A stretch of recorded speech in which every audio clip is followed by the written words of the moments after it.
Hello guys, good morning. আমার নতুন পেজে সবাইকে স্বাগত। আজকে যে ভিডিওটি বানানো হচ্ছে, এই সেই পুকুর, আমাদের এই পুকুরে ছিপ ফেলে মাছ ধরা হবে। যে মাছটা উঠবে সেই মাছ আজকে রান্না করে আপনাদের দেখানো হবে। ছিপ নিয়ে বসে আছি, এখনো পর্যন্ত একটা মাছ লাগে নাই। অনেকক্ষণ ধরে ছিপ দিয়ে বসে আছি, এখনো একটা মাছ লাগে নাই।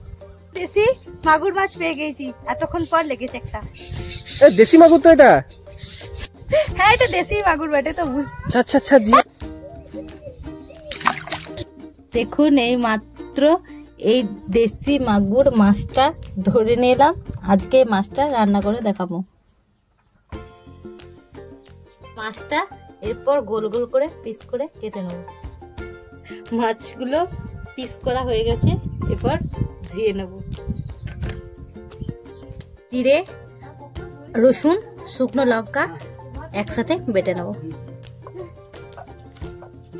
দেখুন, মশলাটা এই মুহূর্তে বাটা হয়ে গেছে। এরপর আমি এটা বাটির মধ্যে তুলে নেব।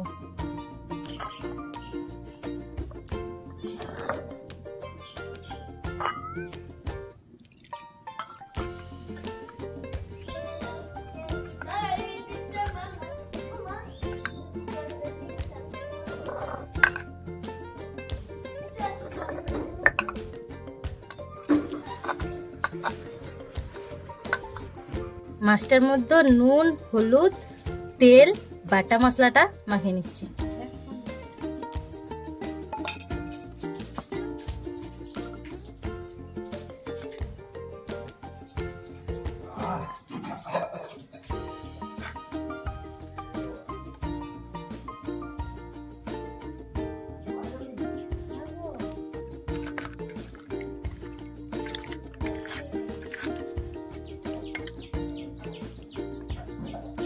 কিছু ভালো মতো করে মিক্সড করা হয়ে গেছে।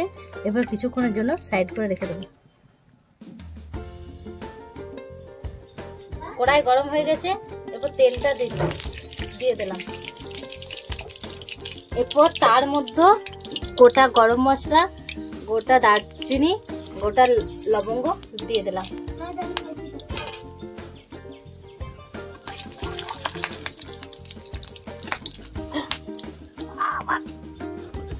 এরপর এর মধ্যে আলু কেটে রাখা, পেঁয়াজ আর লঙ্কা দিয়ে দিলাম।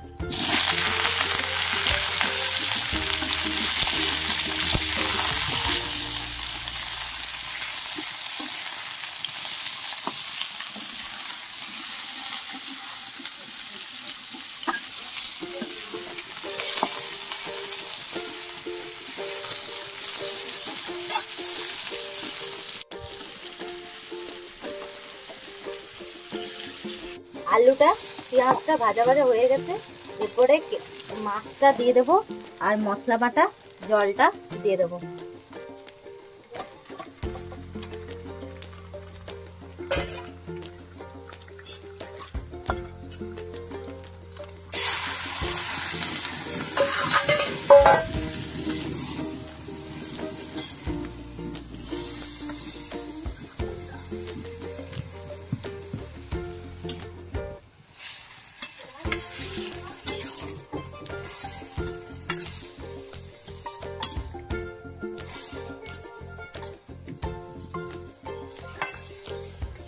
দশ মিনিটের জন্য এরপর ঢাকা দিয়ে দিচ্ছি।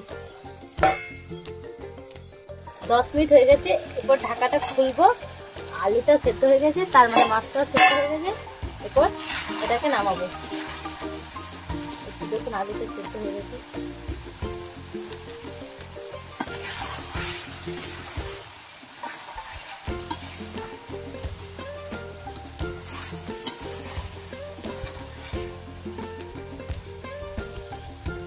এরপর মাছটা নামিয়ে নিচ্ছি।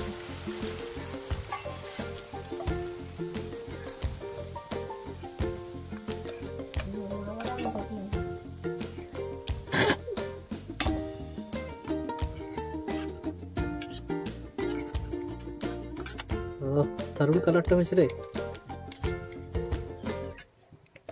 দারুণ সুন্দর সেন্ট উঠেছে। কিন্তু সেন্ট উঠেছে।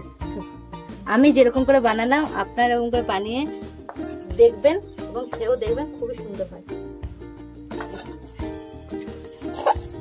এই রেসিপিটি ভালো লাগলে আমার পেজটিতে লাইক, ফলো এবং শেয়ারও করে দেবেন।